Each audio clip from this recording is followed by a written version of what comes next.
I want to look at a bit of the Acts of the Apostles, post-Pentecost, if you like. Trouble is, when you get into the Acts of the Apostles, it's all narrative, and you feel you need to read half the New Testament.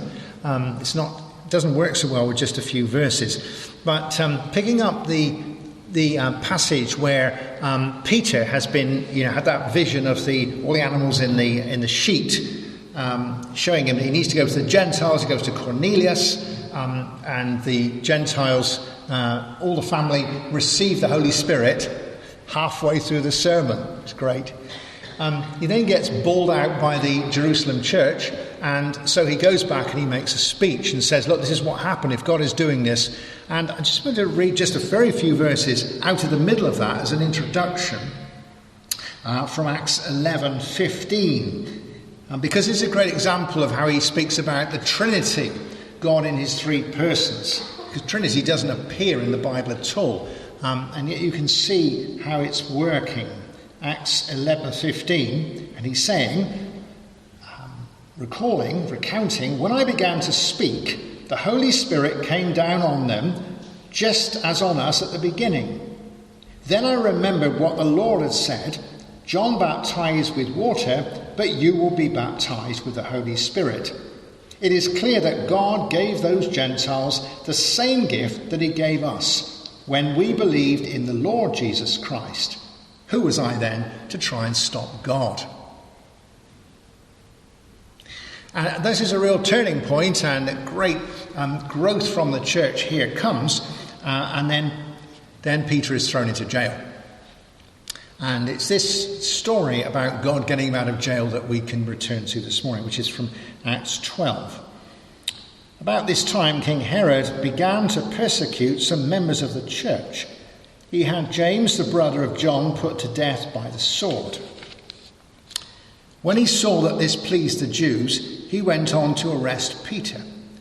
This happened during the time of the festival of unleavened bread. After his arrest, Peter was put in jail, where he was handed over to be guarded by 4 groups of 4 soldiers each.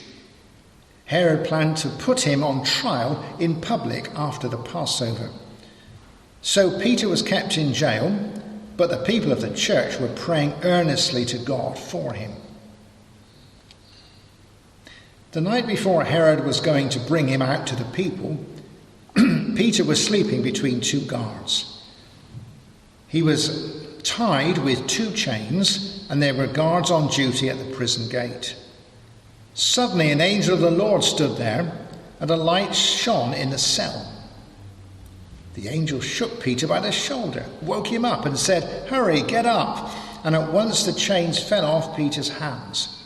Then the angel said, "Fasten your belt and put on your sandals." And Peter did so. And the angel said, "Put your cloak round you and come with me." And Peter followed him out of the prison, not knowing, however, if what the angel was doing was real. He thought he had seen a vision. They passed by the first guard post, and then the second, and came at last to the iron gate leading into the city. The gate opened for them by itself, and they went out, and they walked down a street, and suddenly the angel left Peter. Then Peter realized what had happened to him and said, "Now I know that this is really true. The Lord sent his angel to rescue me from Herod's power and from everything the Jewish people expected to happen." Aware of his situation, he went to the home of Mary, the mother of John Mark, where many people had gathered and were praying. And Peter knocked at the outside door, and a servant named Rhoda came to answer it. She recognized Peter's voice and was so happy that she ran back without opening the door and announced that Peter was standing outside. "You are mad," they told her, but she insisted that it was true. So they answered, "It is his angel." Meanwhile, Peter kept on knocking, and at last they opened the door, and when they saw him, they were amazed. And he motioned with his hand for them to be quiet and explained to them how the Lord had brought him out of prison. "Tell this to James and the rest of the believers," he said, and then he left and went somewhere else.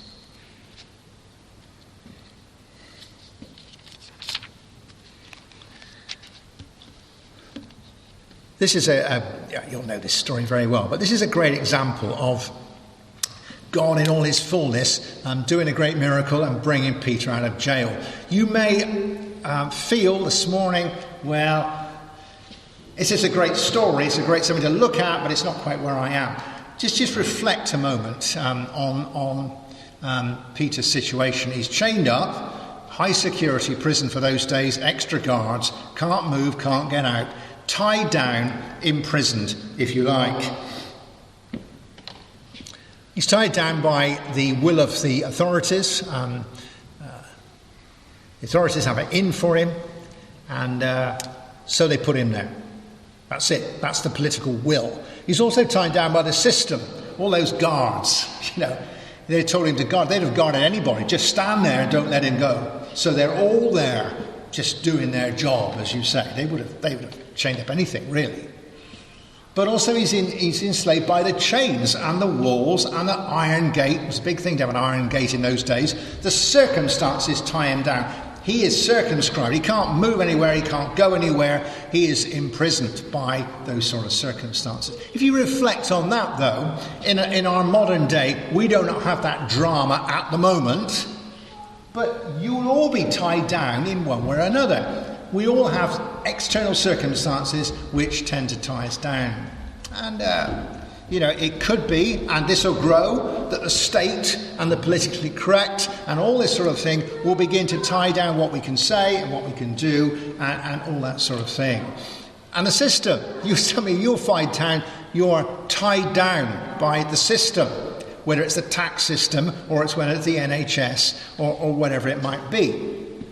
We're used to being tied down by the system at the moment, aren't we? But also by circumstance, by your finances and your diaries and what you can't do and what doesn't work and all those kind of things. We are easily tied down by these things. And some of you this morning will feel a sense of anxiety about this, about frustration about this. Oh, I wish I could be freer than I am now. But more than that, perhaps, Peter would have been somebody like we, who could have been tied down by more internal things. Could have been tied down by being terrified. Could be his last night on earth before he is executed. This is not a moment to be relaxed, is it? He could feel that he's angry or he's isolated. Where are all the other disciples? Why isn't there a crowd outside demonstrating? It's just me, poor me, stuck, He could feel a sense of helplessness. I can't do anything about this. Or he could feel a sense of guilt. What have I done wrong? Where is God? You could identify with all of that.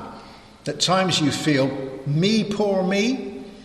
A sense of being cut off. A sense of, I can't do anything about this. A sense of, where is everybody gone? A sense of fear. So you could just reflect on that yourself. It doesn't have to be drama, but all of us here have a degree of being chained down and tied in, and we aren't, you just can't get out the same. Just a bit of your life. It might be your job, it might be your relationship, your family, or it could be your health, or something that's holding you in, isn't it? So, we're nearer to Peter than we might have thought, I think. So, what does he do? What has the Bible got to teach us about this kind of situation? Because for me, that is really interesting, because it means that for you, you could learn something this morning, and I can learn something about how God gets people out of this. People like us. Well, what about the preparation? What's Peter's attitude? What would be a good attitude? Well, Peter is asleep. That is extraordinary, isn't it? Amongst all this stuff, Peter is asleep. I was reminded of a verse which I couldn't find, so I looked it up. But it was written by Peter in 1 Peter 5, in one of his letters, when he says, cast all your anxiety on him because he cares for you. Cast all your anxiety on him because he cares for you. And that's exactly what Peter had done. He'd cast all that anxiety on God and gone asleep. Prayer is crucial, but I found in my own life that if you keep on praying the same prayer with anxiety, there's a sense of eagerness in your prayers, but there's also a sense that you don't believe it. But if you can leave it with the Lord, famously Philippians 4:6, be anxious about nothing, but in everything by prayers and supplication with thanksgiving, make your requests known to God. Leave it with him and then get on with life. Can we do that? Can we work on that? Can we just say, Lord, leave it. I've left it with you.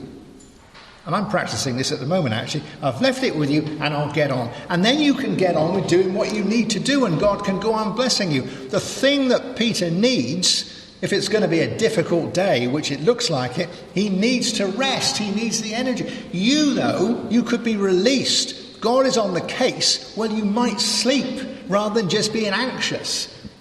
You might go for a walk. You might drink coffee in town. You could do all sorts of things which are good for you because God is dealing with the anxiety and the situation. You don't know how it's going to come out. Peter doesn't know the angel's going to come. Peter knows that he might be executed and go to be with the Lord. But for now, he may as well sleep. I think that's really helpful, that we can have that sense of, we want a sense of peace about something. Just leave it. I'll tell you a secret, I'm always picking it up again. I left it at breakfast time and at coffee time. I'm thinking, how's it going? How's it going? But in fact, if the Lord continues with it, just let it go. You don't have to be worrying it all the time. And it's a great advantage. You can see him being released in this already. Because he's asleep, he's already released from much that's tying him down. In my life, I spent a lot of time sleeping on very hard floors. When I was a young minister, I used to take the teenagers to the MAYC London weekends. And used to sleep on the hall floors of Methodist churches in the London suburbs. Let me tell you, in the whole of creation, there's nothing harder than a Methodist church hall floor. They were built between the wars and they were those wood block, Perfect. But when you're asleep, the floor is not hard. When you're asleep, it's okay. So Peter's lying on a stone floor, but he's asleep, so it's not uncomfortable. And the whole business of chains, they tie him down. But if you're asleep, it doesn't matter whether you've got chains on or not, does it, if you're asleep? And all the guards. I imagine in a modern world, there would be lots of closed-circuit television cameras looking at him and lots of people in offices with all these screens looking at him. And they're saying, about 3 o'clock in the morning, what's he doing? He's asleep.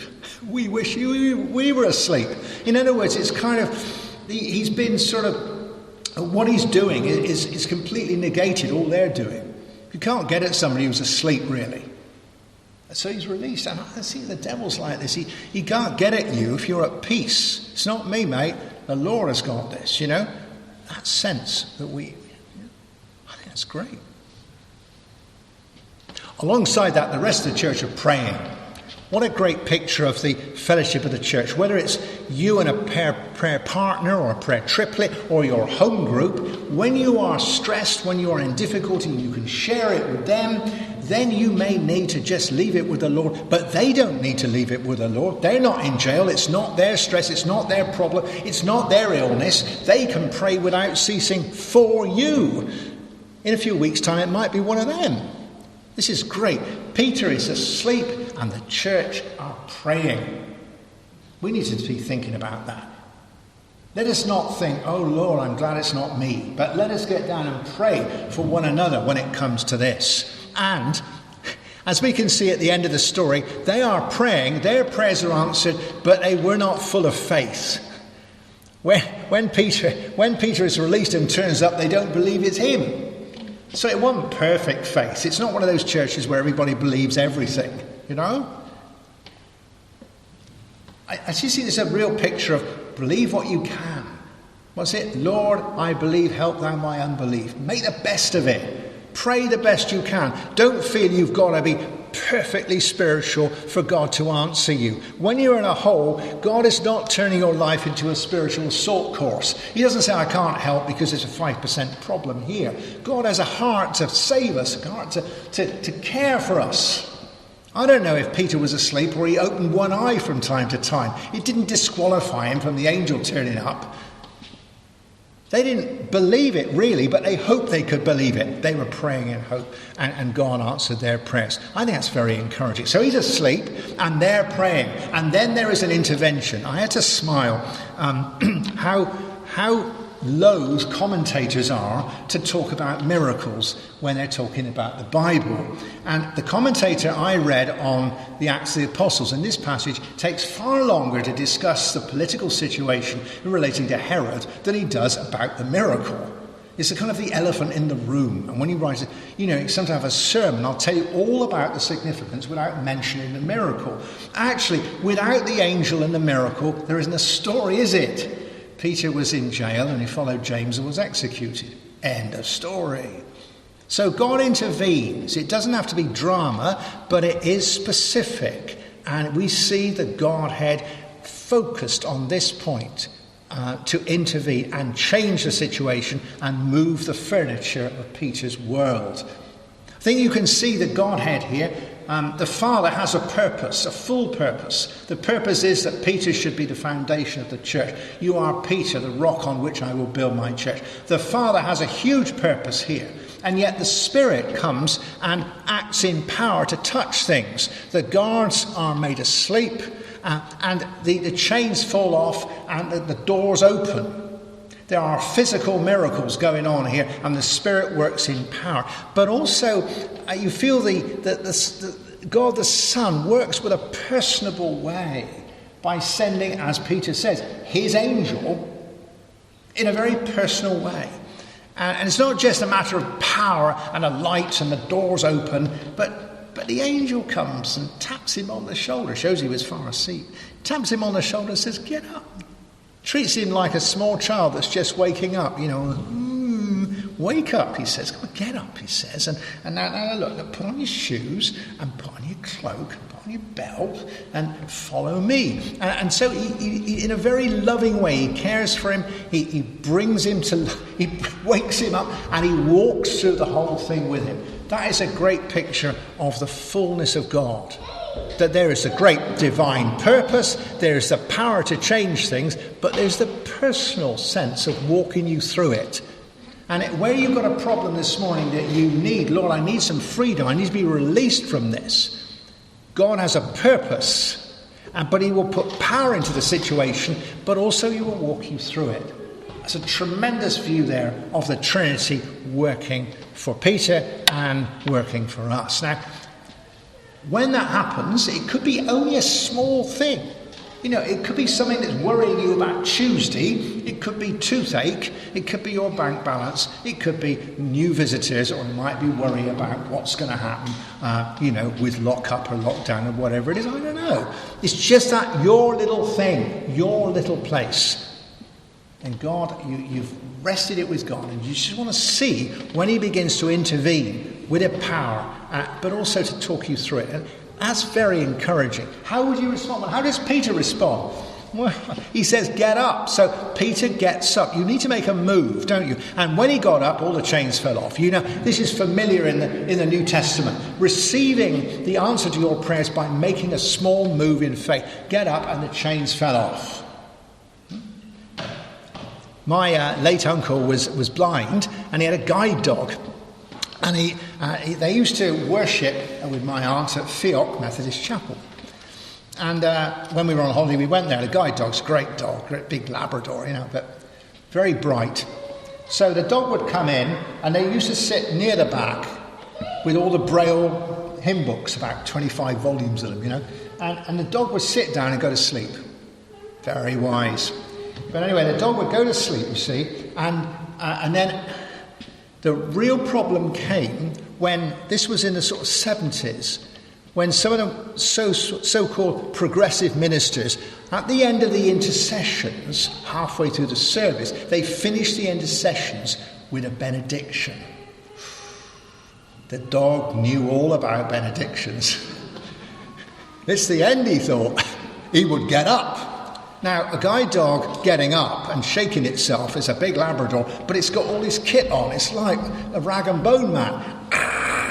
All the harness and the metal and the bits and pieces. The message is, I'm getting up and I'm shaking myself because we're going home. And I think that's a really interesting picture. I've got this figure of get up, and the chains come off. All that rattling and all that, you only do that because you're going somewhere. If you're not going anywhere, you're just making a nuisance, and the guard says, shut up or I'll knock you down. Stop waking me up, So he says, look, just get up and gets up. You may need to get up and just shake yourself a bit and see if the chains fall off or not. Because if you don't, you're going to be lying there thinking, I can't get up, I've got all these chains on, There's a little step of faith, just something a phone call you might need to make, something you need to think about, something you want to do, something you want to leave, something you want to try. And think, my gosh, it gave after all, didn't it? I thought that was not a goer. But in fact, there is a small miracle going on. Ring somebody up who hates you, and you just find that you got a warm comment from the other end. How did that happen? It's just a start. In our church life, sometimes we need to just have a bit of faith and try something and go with something. It's not big, but at least it's a start. Shake yourselves a bit, And then Peter, he's led through past all these gates with all these different sets of guards, finally to the metal gate. And I thought it was interesting because very often our answers to our prayers is not just a one-trick wonder. Very often something is a campaign. God will help you with this, and then you will move on to that, and we'll move on to that, and move on to that. And I'm often a yes but person. It's all very well, Lord, you help me with this. But actually, there's still this, and still this, and still this, and still this. My toothache's gone, but I still got a problem on Tuesday. And I think that the Lord will take you through one thing after another. He led him past one lot and another lot and another lot. And he didn't say, I'm not moving because there's an iron gate at the end. It's pointless, all this. You just think about saying, Lord, there's no point in making some small wins here because there's a big iron gate at the end that's not going to make any difference at all. If you've seen I remember seeing on the television a long view through a telephoto lens of a camera down the Grand National, where you can see all those massive great they're like hedges, aren't they? That you've got to go over. It's a bit like that, isn't it? You go over the first one, you go to the second one, the third. In a very undramatic way, I suppose, in terms of leaving Penzance when I retire in a few weeks' time. In the last 6 months or 9 months, I've thought that, Lord, there are a series of things I need to get over before I can leave well. Perhaps I could have somewhere to live. And the Lord has provided a house. Perhaps we could find a good minister to follow me. A better minister to follow me, actually. And he has. Well, that's good. Well, perhaps in a smaller thing, we can make the final plan when we haven't got enough preachers. Well, we managed to do that. And so on, Perhaps we could get some financial stability by selling the centenary halls. Well... so you see that sort of thing. The Lord says, let's go on with this and that and that, and then he goes out. Do not be discouraged, he goes right out. And the Lord gives him a new situation. We've got to finish. But just when he gets out in the street, you see, there is a real challenge because he's in the street, he's got to decide what to do. They do tell us, don't they, that people who have been incarcerated lose the ability to make decisions because they're always told what to do. They're always chained down and told to stand up, sit down, move, and all this sort of thing. Now he's free. He thinks, what am I going to do? And so he goes off and goes to this house of Mark's mother. I think that business about when the Lord helps you, you get a new freedom and new choices, and you have to do something about it. Once you're out of that, I can't do anything about this.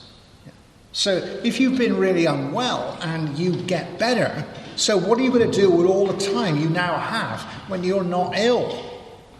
I have people in the church, we have people in our church who have been locked down for ages, but they're not locked down now, and they're not ill now, but they're not coming out because they're used to not coming out. We're like a sort of budgerigar, that you open the door and it won't come out the cage because it's not trained to come out the cage. So what will you do with your freedom? What will you do with your health? What will you say to the person who's not being nasty to you anymore? What will you do to the money that now seems to be surplus? What will you do? There is a freedom. And it's a challenge to freedom, isn't it? I think. To adjust to it being different. And how often, I had about, probably 2-3 years of my life which were to some extent clouded by false guilt that I had been forgiven, but I didn't believe it. So you might have that, You go on being anxious about something which is gone, So Peter, you imagine Peter didn't move because he thought it was still a dream. Have any of you ever had that dream? It was an interesting dream and you woke up and you found it was real. That's what he found, you see. My gosh, I'm free. Something's happened here. We need to adjust. And the church needed to adjust it, didn't it? It's extraordinary. He comes out the door and the servant girl is so excited about him being there. She leaves him out there and tells... all those great men and women of faith, it can't be, you're mad. He's in jail. And then, of course, the church jumps into theologizing it. It can't be him. It must be his angel. As if that's easier. The church had to adjust to Peter being alive and the mission going on. They're not just in sort of defensive mode. We're all praying because they're all getting at us. No. Peter's been busted from jail. The angels are around and the mission for the whole world goes on. It's a time of change. When the power of God changes, he changed Peter, he changes the church. The bit we didn't read between it, those two passages were that then the Christians went on and started talking to non-Jews, to Gentiles, Samaritans, all sorts of people, which was a great thing because that includes us. This morning then, wherever you are in your little cubbyhole, whether you're tied in by, problems or anxieties or worries, your thing. Whether you're tied in by your hang-ups or you're feeling by pressure from your family or yourself, or you're tied up with all sorts of anxieties or griefs or sadness, whatever, you're just coming in here. And there are no easy answers to that. Cast your cares upon him because he cares for you. And then go on doing what will bless you. To sleep or drink coffee or go out or whatever it is. Leave it with him. And when he intervenes, and when you know people are praying for you and he intervenes, then just go with the flow. He says, just do this and try it and shake yourself a bit and see if the chains come off. And then follow him through one thing after another. Even if you think there's going to be an iron gate at the end. It opened by itself. Wow. And then he just frees you up on one morning or in 1 hour or in one situation. And you think, what will I do with today? What will I do with this freedom? Now it's stopped raining. I can go out. So where will I go? What will I do? He changes us. He changes the church. He changes the world. It's a new day. The band are going to come and play for us. And then we're just going to pray that through in a moment. You're going to lead us in this song that he's got the whole world in his hands.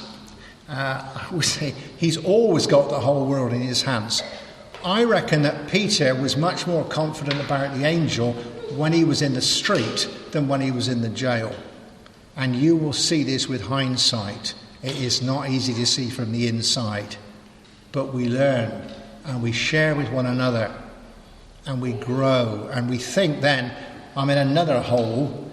Why would the Lord not get me out of this hole the way he got me out of the last hole? So, he's got the whole world in his hands. Let's stand together, shall we?